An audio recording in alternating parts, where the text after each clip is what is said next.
Welcome, everyone. It's the Plant-Based Business Hour. I'm Elysabeth Alfano. It's great to see you again. I was silent last week because I wanted to give over my platform to other voices so that they could take hold. So this is my chance, although I've said it a bunch on social media, but to tell you now, my viewers, that absolutely 100%, the Plant-Based Business Hour, myself and my sister series, the Awesome Vegans Influencer Series, we stand with Black Lives Matter. I am personally against slavery and oppression of any kind. And that does include animals. A lot of people say to me sometimes, well, animals and people are different. One is more valuable. I would argue that this is not the case, just as the philosopher Peter Singer would argue that if a being can feel and they know that they're being tortured or in a position that is unfavorable for them, then if we overlook that at any level in our society, then we have a society of violence. And we're seeing that right now. So when you see suffering in any space, shape, or form, be it animal or human, if you overlook it, then we develop this insensitivity to suffering. And then we have what we have right now. So I stand behind Black Lives Matter. I am against oppression and slavery of any kind, people and animal. And there's a revolution going on out there. And there's a revolution going on inside the grocery store. I want to bring on with me today the CEO and founder of LAVVA Yogurt, Liz Fisher. Thanks for being with me today. Thank you, Elizabeth. Thank you so much. So happy to have you here. Let's start the show with some nice, good statistics. So according to the Good Food Institute, plant-based milk has a 41% share of household, and it's about 14% of the category. Now, plant-based yogurt has about 4% of the category. Tell me, do you think that plant-based yogurt is going to go the way of plant-based milk? Well, I certainly think so, yes. Yeah. It is just in its infancy.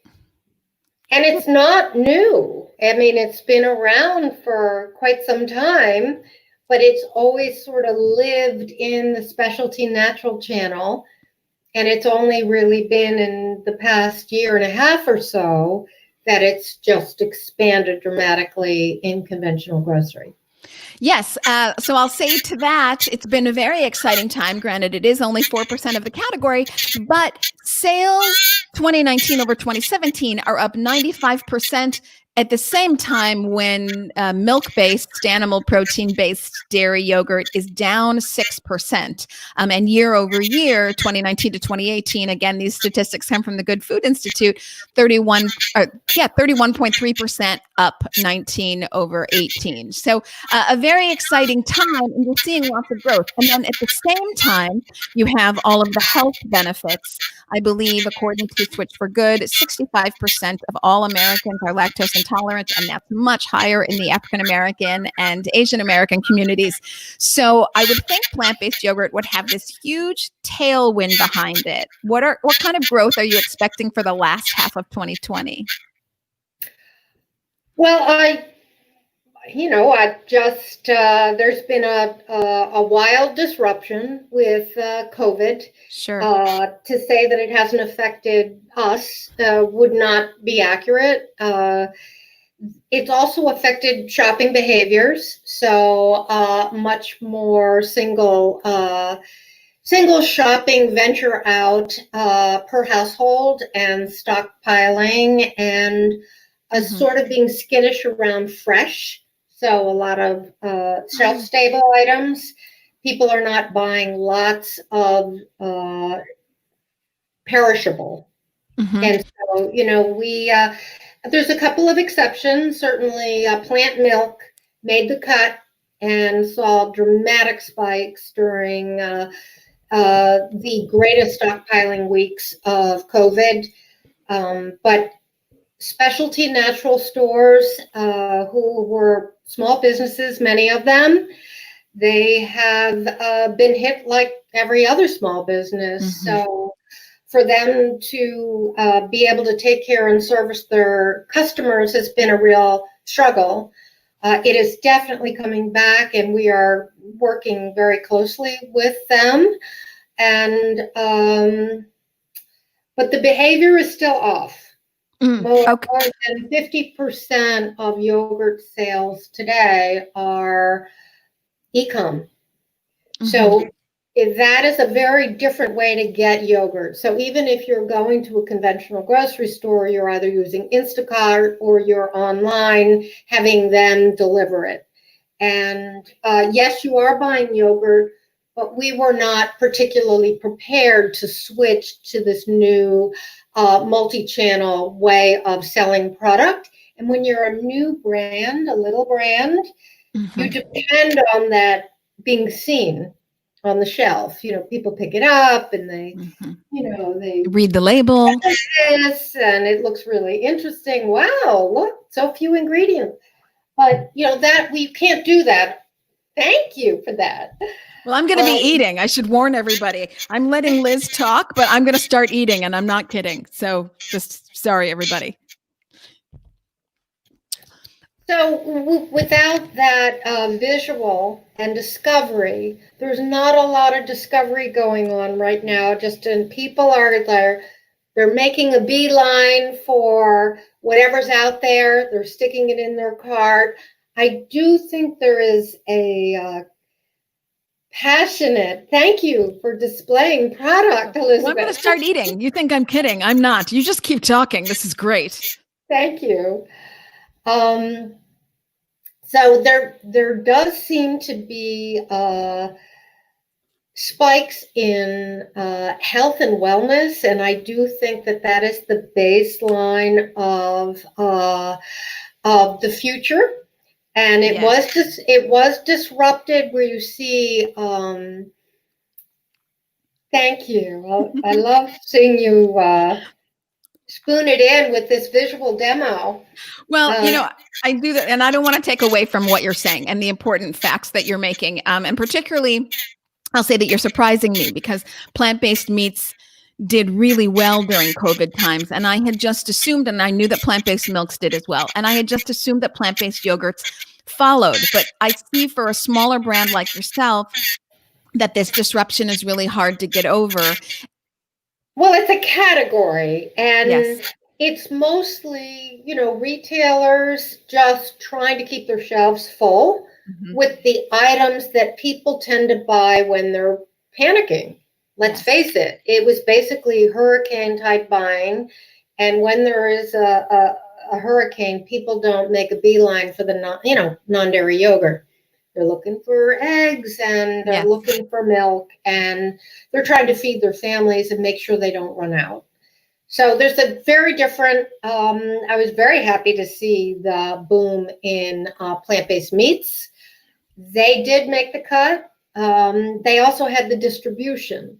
So if you were in the distribution channel for mainstream grocery, which would be Walmart and Kroger, Club, then you were on the shelf and available, and people purchased, and they purchased at record highs, and that's fabulous. I do think it is going to come back for other health promoting categories. I'm curious how grocery stores related to you. Well, first I want to answer Beverly's question. Where can you buy LAVVA? And of course you can buy it on lovelavva.com, but also you are in grocery stores across the country, are you not? We are. We are national with Whole Foods Market and other, you know, natural food stores. We're launching a new part of our brand today in Sprouts nationwide, which is a new brand called Molten Lava. Oh, we're going to get into it. Yeah, no, this is the dessert category we've entered, folks. Yes, it's super. Everybody needs a treat right now. Absolutely. Me including, you know, so it's definitely have your plant-based cake and eat it too. I can't wait. Super luxurious. But we are also available in grocery stores, select grocery stores, Wegmans, and and others.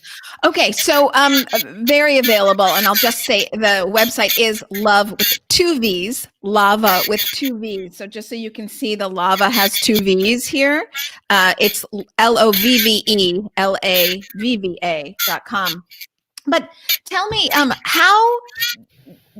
how did your relationship with grocery stores change during COVID? Were they asking for more healthy items? I mean, I know you say that the goal here is just to stock up and they're also panicking, most definitely. But are they acknowledging that people are recognizing animal products? You know, we have a meat-borne pandemic because of meat.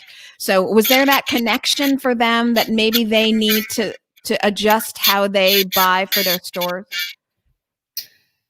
That's not my experience. To be perfectly honest, I really think everybody was just trying to take care of, providing the best service, which meant the items that were the most on trend during panic buying, have enough of it, hand sanitizers, paper products. I mean, we saw the categories, alcohol was top. Yes, sure. And baking goods. None of these are particularly categories that have been, have been what's been trending before COVID, but definitely center store. So those, pancake mixes, and just for me, the items that I don't buy, to be honest, and haven't for a long time, but there definitely were in stock and people bought them. I'm not sure they ate them, but they bought them. Yes, there's panic buying, which is very different than quotidian daily buying. Or thoughtful, mindful, kind of a return to one's own personal self-mastery, self-discovery, betterment, whatever people got railroaded. And they continue to get that railroad messaging today, I would say. So it's lovely that you think people are turning back to maybe what is best for themselves. And I would think that would be then an uptick in plant-based yogurts. Again, perhaps following the path of plant-based milks, which is 14% of the category. It's already coming back. Yes, it's so wonderful. In certain parts of the country, as shopping behaviors return and people realize maybe they've put on some weight, they're rebuilding. Hello from New Jersey. Hi, Diane. I'm a Jersey girl, and we're a Northeast brand, and that was our hub. And to see when New York gets hit, we get hit. We produce in New York. Our office is in Brooklyn. So it when New York Metro gets hurt, it hurts everybody in the country, and I'm just so grateful it's starting to open up again. Yes, I am as well. Let's talk a little bit about your story, and then we can get to the ingredients, because that's what makes Lava so special and different. Your story is a health story first and foremost. Can you share with us how you came to create Lava and the health story behind it? Yes. I'm going to keep eating. So I've been in sales in the food business my whole career, and worked on a number of better for you brands. And but it really wasn't until out of the blue I was diagnosed with ovarian cancer. And I thought I had a great diet. I was plant-based and very fit, very lean. And, boom, there it was. And I went through a medical, I went into the system and had surgery, extensive surgeries and chemo. And I was good for about 1.5 years. And I never dreamed that it would come back, but one little speck picked up on a routine scan, and I was back in it again. And I've met so many other women who had my particular thing, and it just kept coming back, and it was really a cycle of surgery and chemo. It was just, I just was determined not to fall into that. And my husband, who was my caretaker and is a physician, a pathologist, immunologist, he said, we're going to do things differently this time. And he said, you're going to get in metabolic ketosis. And so I went from being very fat phobic, I was very, calorie focused, and yes, nutrient density, but didn't eat a lot of fat, to, so I went from maybe 75% of my calories from carbs to 75% of my calories from fat overnight. It was a very difficult diet. And it was the first time I heard the word keto, which is now kind of popular. Of course, we'll get into that as well. Hello, Frankfurt, Germany. And I went to Germany for my treatment. I went to Frankfurt, Germany for my treatment. Wow. So I was eating a lot of macadamia nuts and coconut and avocado. And I just couldn't eat another macadamia nut. And that's when I found the pili nut, which I recognized immediately as an extraordinary nutritional profile. And it just had this lovely buttery mouthfeel and taste. And it actually behaved like a dairy product, whipped into almost a frosting-like consistency. And it made this, what we call white mass in yogurt, this creamy base that carried anything it was flavored with. So I knew right then I had sold it in the non-dairy sector already. I knew that this would make a very simple, delicious yogurt. And that was really how it started percolating then. It certainly didn't come to fruition until, years later. I'm happy to report that I am post my medical journey. I am without a doubt a miracle. I'd like to say it's LAVVA, and I'm sure that maybe that had something to do with it, but. Well, it's great news, of course, that this is your situation, and that by going through this high-fat plant-based diet, I think that's so interesting that you were focusing on the fat. I want to switch over from plant-based reporter to sexy librarian. Plant-based reporter will be back. So let me just read some of the ingredients here. So you have organic, this isn't even, I have the wrong set of glasses. Organic coconut water, coconut cream, plantains. I love that you have plantains, pili nuts, coconut powder, cassava root, lime juice, Himalayan salt, and lime vinegar, or live vegan cultures, excuse me. So one of the things about your product is that you're very, and in your marketing as well, you not only push that this is a keto product, so a high fat, low carb product, but that all of your ingredients are natural. So no added sugars, no gums, no, natural flavors, which is never really a natural flavor. I actually just realized this recently, that, we start with these young plantain, which are different metabolically than bananas. So the whole thing was I didn't want to spike an insulin and glucose. That's what, in my particular thing, I didn't want sugar. I didn't want anything converting to sugar. So I was making energy from fat, but plantain are really, they have a different metabolic pathway than bananas. And that's how we start making LAVVA.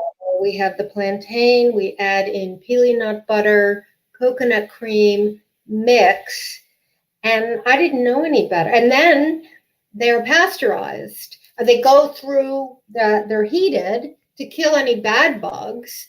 And then they are inoculated with probiotics. So that is all it is. And that's not how most other kind of want to be, not trying to be dairy. We're not trying to be dairy. We're actually just our own standalone superfood. And there's no tricks or processing aids to kind of pretend like we're dairy. Do you know what I mean? I do. I think that's very interesting that you're really leaving it to the base ingredients. And I say things like lime juice, cassava root, pili nuts, coconut cream. And then after you've blended everything and pasteurized it, I guess, then you add the live vegan cultures. So and they are never touched till they hit your tummy. In other words, it is a living, cultured superfood. And the magic really happened, and it wasn't planned, when we added the probiotics and they met this prebiotic fiber that was in the plantains, which I had no idea it was there. It set up the probiotics as this fuel, and it sustained them throughout the whole life and way beyond. I mean, we had I don't even want to tell you how many we had out of the gate, which is where I was selling kombucha before this. And most beverages like kombucha, they take their colony forming unit count upon bottling. But then it lives on the shelf for a period of time. And of course, fermented beverages eat the sugars, just like yogurt eats the lactose. And once it's done, it dies. The cultures die once they're done. So, and Big Food really hasn't wanted to share that story. Kind of, I think it's a tricky story to share. But we took our culture counts on the last day. So, and it's booming. So this microbiome in the cup, I mean, it really is extraordinary and different. And so I think what you're saying is that if you're getting something that's probiotic, the cultures might already be dead by the time that they get to you. Well, I don't really want to put it that bluntly. It really, you can tell if you, by how you feel, really. And a lot of our customers, they know if they've missed a couple days of LAVVA, because, I mean, it really is a functional food.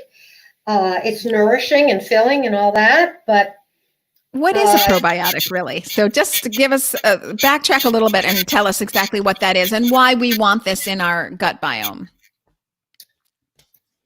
Okay, nobody's asked me that, and it really is some pretty high science. Well, boil it down for us, because we'll just kind of give the bullet points here. There are trillions of good bacteria that make up our gut individual microbiome, and we are all different.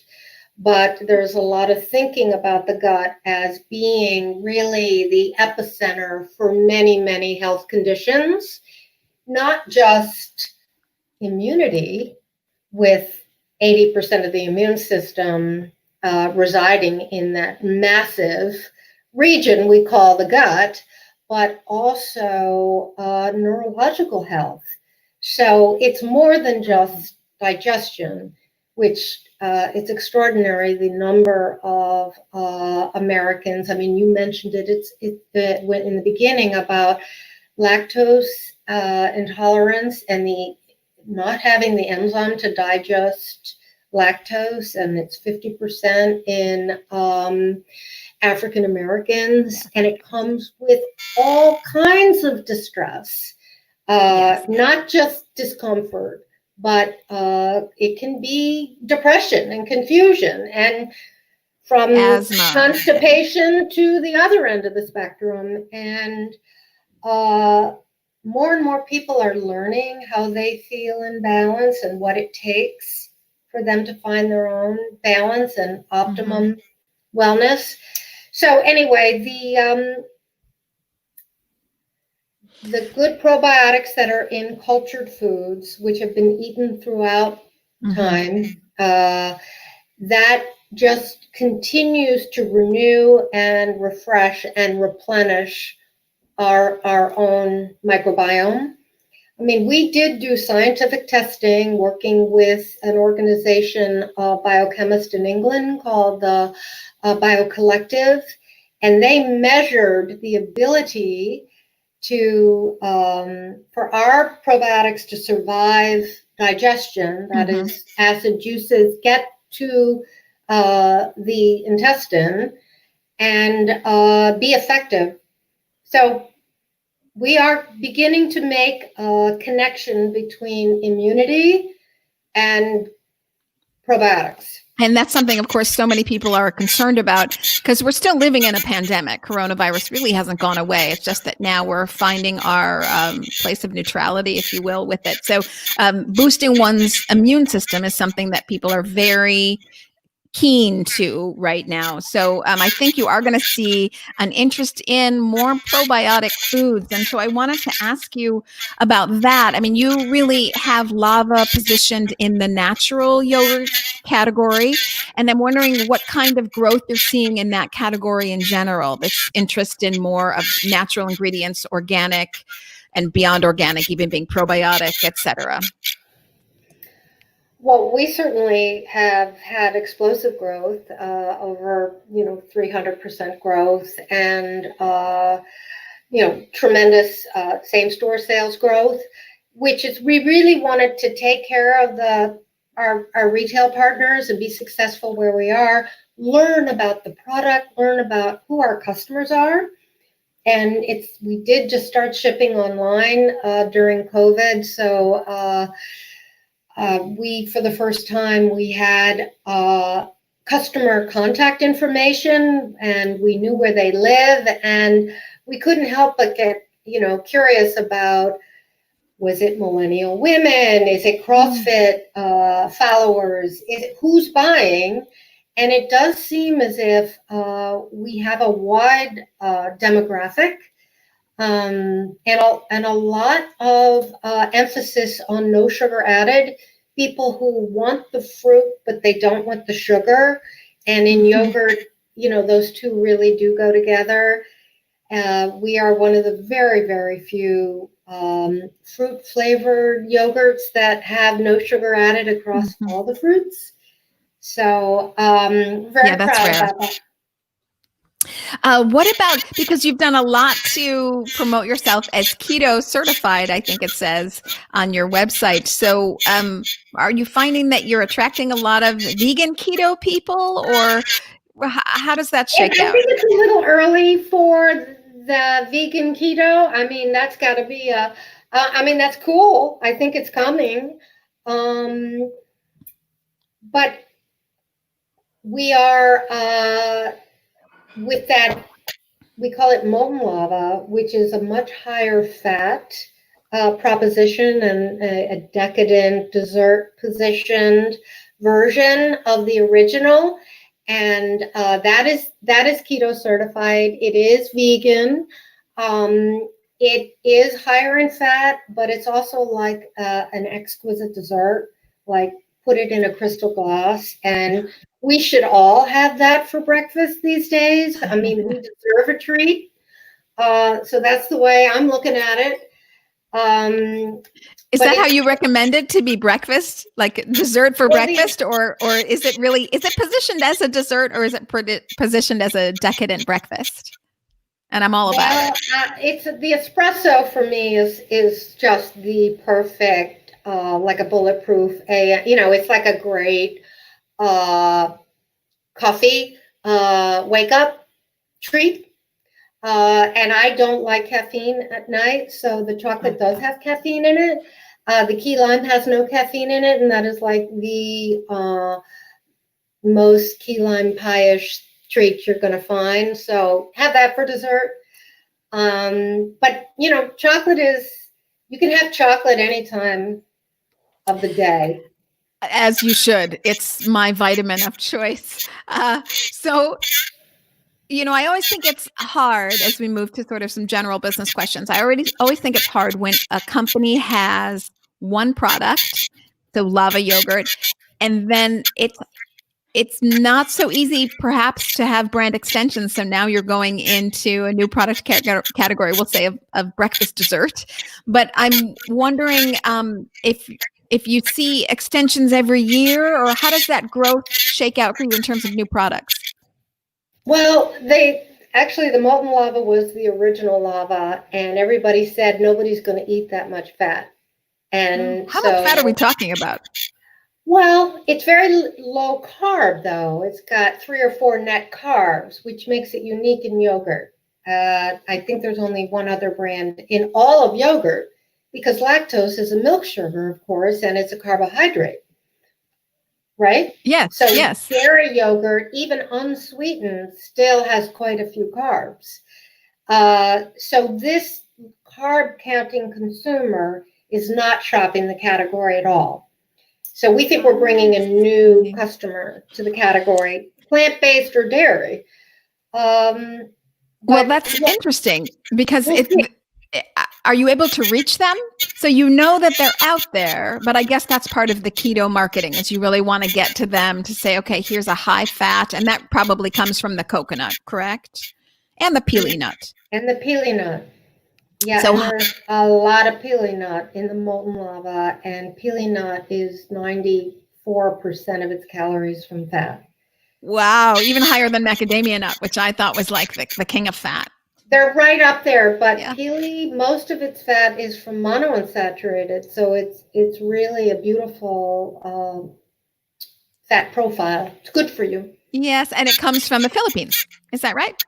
It comes from a region throughout Southeast Asia where it grows in the wild. It is the ultimate stressed plant. And there's a lot of interesting scientific folklore, science about wild harvested foods, that because they survive under inclement climates, they actually yield higher nutrient density as part of their survival techniques. I hadn't heard that. And so you're saying it had a difficult survival? Very difficult. Why? We're talking about the pili nut folks, for people who are joining us now. 20 typhoons for starters, droughts. It can survive under any. The harder the wind blows, the more nuts it bears. And quite frankly, I like that analogy. I would agree with you.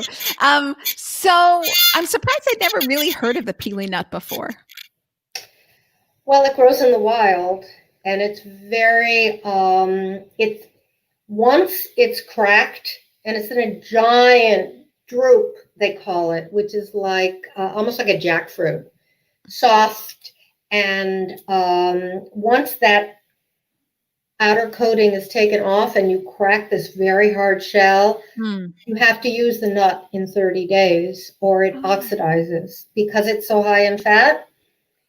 So that is one of the main reasons why it hasn't been exported, because that takes a lot of work. Okay. We worked very hard to secure the supply chain and make it possible for us to bring it to the U.S.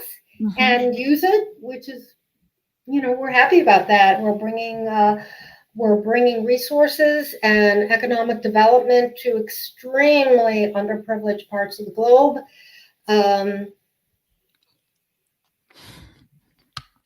Go on and talk. I've got yogurt to eat, so. It's funny because I love the taste of this yogurt. That's why I sought you out for this interview, because I love the taste of this yogurt. It tastes like nothing else, and I love the tartness that comes really with every bite. So I'm a big fan, and I'm glad that you're branching out. I think you're in grocery stores. Just a little bit. We're just starting. Across the United States, but not quite yet to the West Coast, right? We have a few key accounts on the West Coast, in Colorado and in Oregon. So it's just starting. Those are fertile areas for very curious customers who are seeking out food as as medicine. Yes. And, even looking at aging itself as a disease. And we know, and certainly, my story, there is a wall between medicine and nutrition.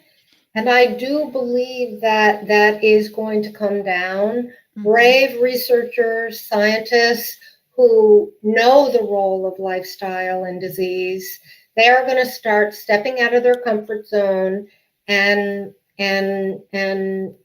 putting their money where their mouth is. It's going to make a big difference. I would say that it's not so much a wall as a blockade. And if it's intentional or not, that's another discussion, but I couldn't agree more. Let me ask you, because obviously, as everybody can see, we've got some questions here. Any plans to go to Australia and Asia Pacific? Because the Pili nut is already there. It certainly is. Australia, wow. I'm just trying to get... We did ship a pallet to a distribution partner in Hong Kong, and Green Monday, Green Common. Oh, and David Young has been on this show. And sure do love him. We are trying to make that work, but it's still too early to give a report about that. But we're going to do everything we can to do that first. And I would definitely say that will be before Australia. But I love... Thank you. The Pili nut does grow in Australia. That is so true. Yeah. Well, I hope you can work it out with Green Monday, because I do love them. They've got such a strong distribution network. So that's awesome. Well, as you can tell, everybody who's been listening to this, obviously Liz comes with decades of experience in the food category. So I'm wondering now, as we step back a little bit from LAVVA, maybe if you could give some examples to the entrepreneurs who are launching in the food space, most likely the plant-based food space. What are some of the things that companies often do wrong in the food entrepreneurial space?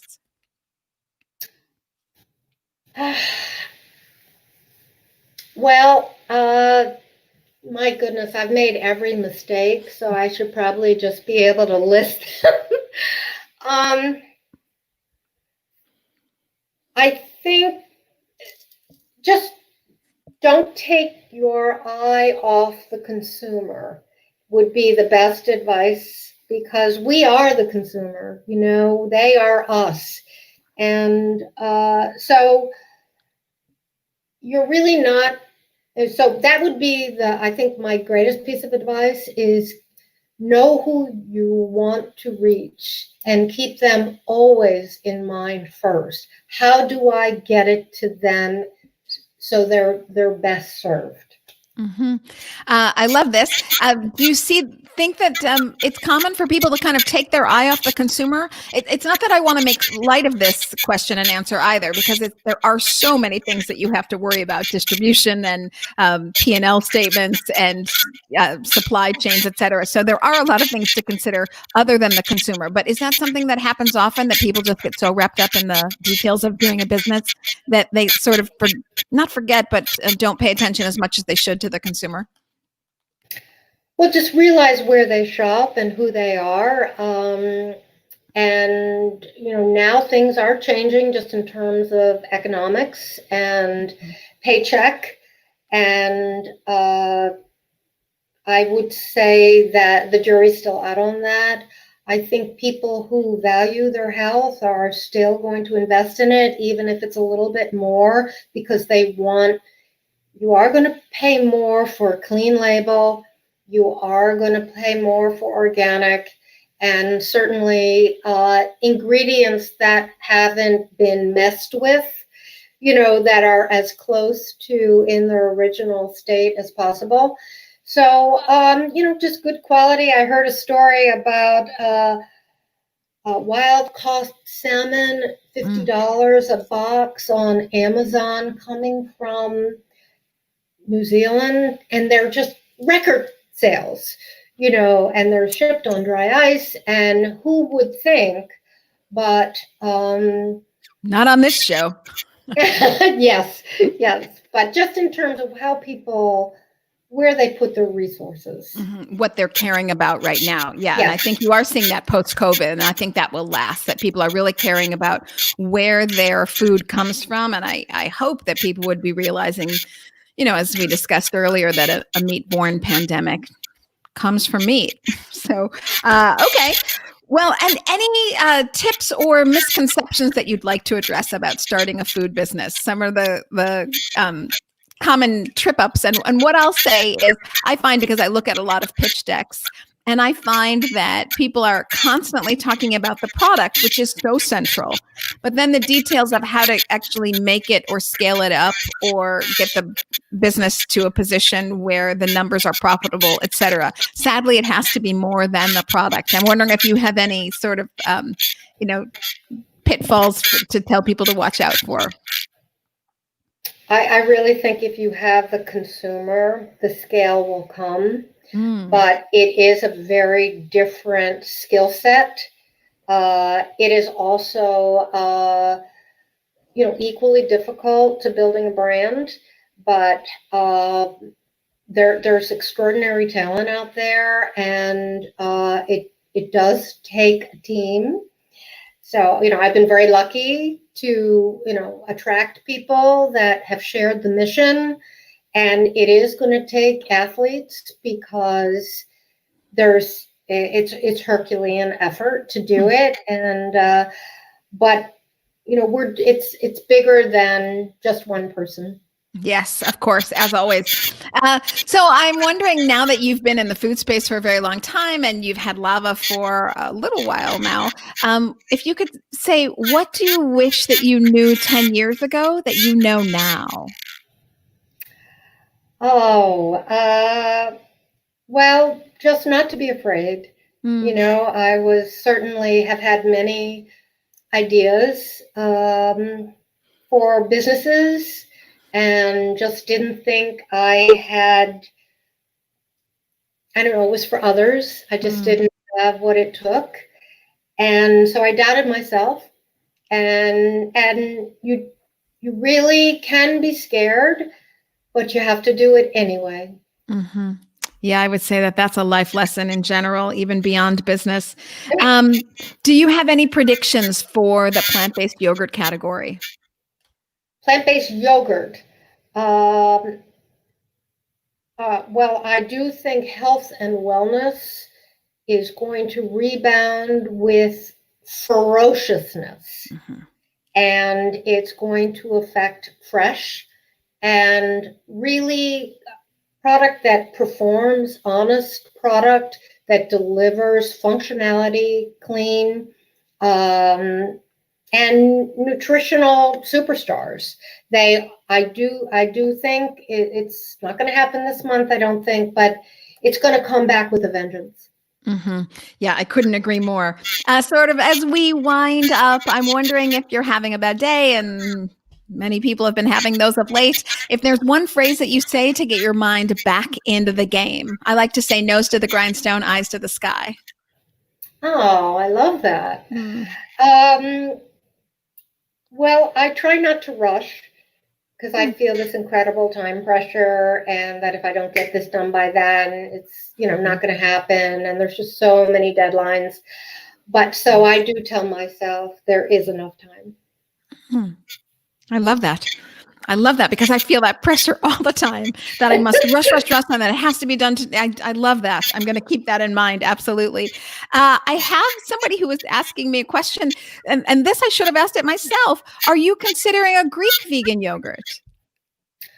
Well, when I hear Greek, I think protein. And we didn't want to use powders, because once again, it was this kind of standalone, naturally occurring medium that became the white mass. And but we do have customers that would like to see protein.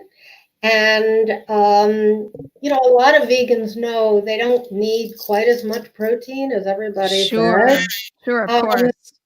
And so, yes, we're probably not going to call it Greek, but we are going to bring you some assortment that will have protein. See, now I would think that the peely nut would have more protein to it.